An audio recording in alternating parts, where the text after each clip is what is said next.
Buenas tardes, mi nombre es Adriana Morales y a continuación les voy a hacer el análisis del documental etnográfico El espíritu de Cunayala.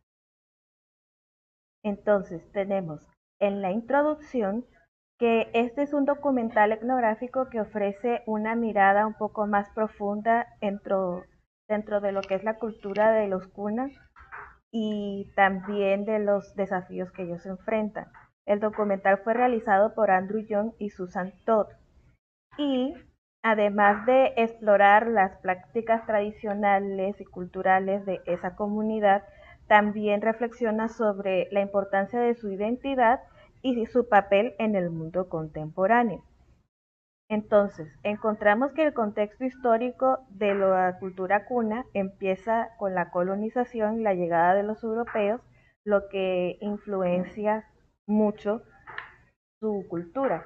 Luego tenemos el establecimiento en los años 1900 de la autonomía de la comunidad y su lucha por los reconocimientos de derechos territoriales y culturales.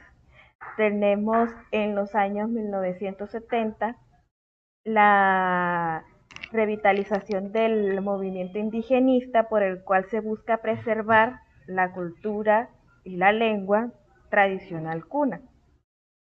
En los 2000 tenemos iniciativas dentro del gobierno panameño para crear y fomentar turismo sostenible y que de una manera u otra muestre la cultura cuna y que al mismo tiempo fomente la economía local. En los 2020 encontramos que se reconoce internacionalmente la cultura cuna a través de documentales y estudios etnográficos. Dentro de la metodología del documental encontramos que hay un fuerte enfoque participativo, se hace uso de cámaras portátiles, se logra entrevistar no solamente a líderes comunitarios, sino también a mujeres y a jóvenes. Y eso hace que tanto la narrativa visual como las entrevistas enriquezcan bastante la coherencia del documental. Entonces, vamos a hacer el análisis minuto por minuto. Del 00 hasta los primeros 15 minutos es la introducción a la cultura cuna, a su entorno natural, al contexto visual y emocional de su cultura. Y entonces tenemos entrevistas como la de Rafael Harris y Adela López, donde se explora, digamos, las dinámicas de poder dentro de la comunidad, donde se explora la identidad de la comunidad y un poco ese arraigo de los ancianos para preservar y lograr que los jóvenes se interesen por esa cultura. Del minuto 15 al minuto 20 se presentan a los principales líderes comunitarios que comparten esta importancia de la identidad cuna. Del minuto 20 al minuto 30 es que se explora, digamos, qué es lo que piensan los jóvenes sobre sus experiencias, los desafíos. Se, digamos, retrata esa dicotomía entre la preservación cultural, la sabiduría ancestral y el hecho de ellos querer una vida más allá de esa comunidad.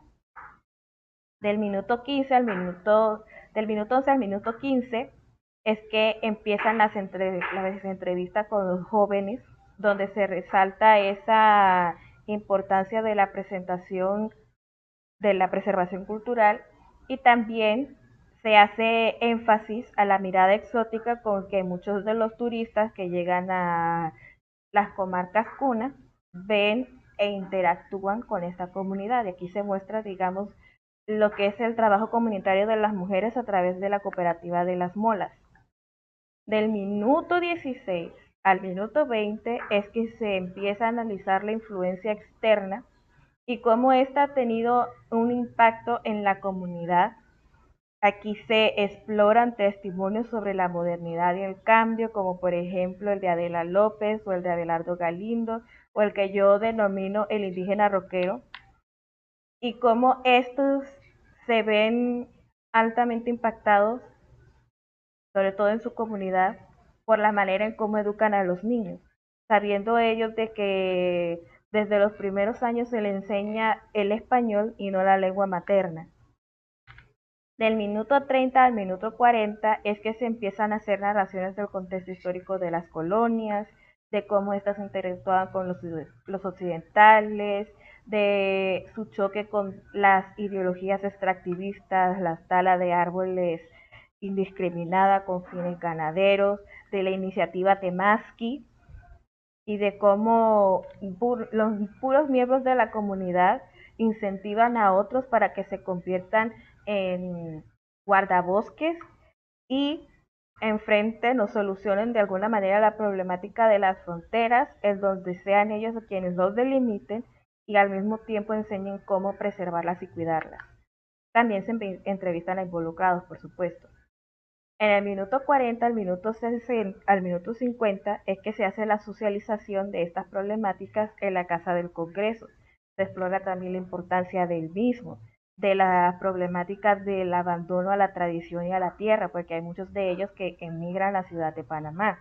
Las razones que hay detrás de este traslado, de las iniciativas que hacen los trabajadores y las mujeres en su comunidad en la ciudad de Panamá y se entrevistan también a líderes sociales importantes.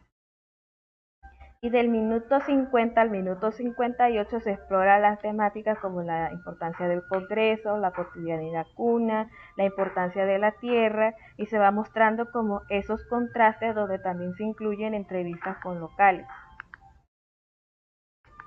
Dentro de los temas principales encontramos cómo los entrevistados manifiestan ese apego fuertísimo a su cultura, como es el caso de Rafael Harris, y las tradiciones culturales que permanecen vivas a lo largo del tiempo, reflejando la resistencia de los ancianos a esa adaptación al cambio.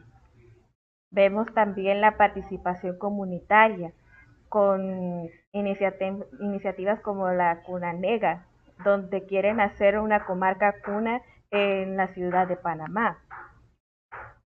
Y vemos también cómo la preservación de la cultura también enfrenta desafíos frente a la modernidad y a las interacciones con los occidentales, donde también se enfatiza la mirada exótica. Y vemos como es el caso de Andrea Preciado, cómo éstas terminan, digamos, subvertiendo la identidad cultural indígena para que este indígena se considere 100% como un occidental más y haga parte de esa cadena de consumismo que creamos nosotros como sociedad. Entonces, dentro del impacto del documental tenemos un poco lo que se llama la reflexividad. Es un documental que invita a la reflexión. También tenemos esa mirada del otro, donde permite mostrar cómo eran esas percepciones y prejuicios antes de este documental y cómo eso ha ido cambiando una vez que se han hecho más estudios etnográficos acerca de la comunidad cuna, en donde se los va entendiendo mejor y en donde a través de sus tradiciones y sus interacciones con los occidentales también quieren ayudar a preservar esos saberes ancestrales y esa cultura ancestral. Y dentro de las conclusiones y reflexiones finales encontramos que sí deja una huella significativa en donde se revela también su riqueza cultural y también se exploran los desafíos que enfrenta esta comunidad. Se pone sobre la mesa el diálogo sobre la identidad y la necesidad de preservar esos saberes ancestrales. Aquí podemos destacar entrevistas como la del cacique, la del curandero, que es uno de esos jóvenes que quiere rescatar esas tradiciones, las de las mujeres indígenas que trabajan la tierra, la de las cooperativas molas, la de la mujer lideresa que fue la que creó la iniciativa Cunanega, y así muchas otras historias que permiten crear como ese lazo más íntimo y esa mirada más empática. Aquí se hace referencia a algo que dijo Richard Harris sobre la tierra. Un indio sin tierra es un indio muerto, y este enfoque invita a reflexionar y nos plantea preguntas como cómo podemos ayudar a la preservación y promoción de la identidad cultural cuna en un mundo globalizado, cuáles nosotros como occidentales creemos que son las prácticas culturales Y por supuesto, ¿cómo se puede asegurar para que las nuevas generaciones, tanto occidentales como las propias nuevas generaciones de la comunidad kuna, conecten con esa herencia, no la pierdan y se preserve como tal ese saber ancestral, sin que pierda su esencia, pero por supuesto que se adapte a a estos nuevos paradigmas, a estas nuevas disyuntivas que enfrentamos como sociedad en un mundo globalizado, donde lo que se busca es que estas comunidades indígenas mejoren para que puedan sobrevivir en el tiempo. No siendo más, esto sería todo. Gracias por escucharme y nos vemos en la próxima. Hasta luego.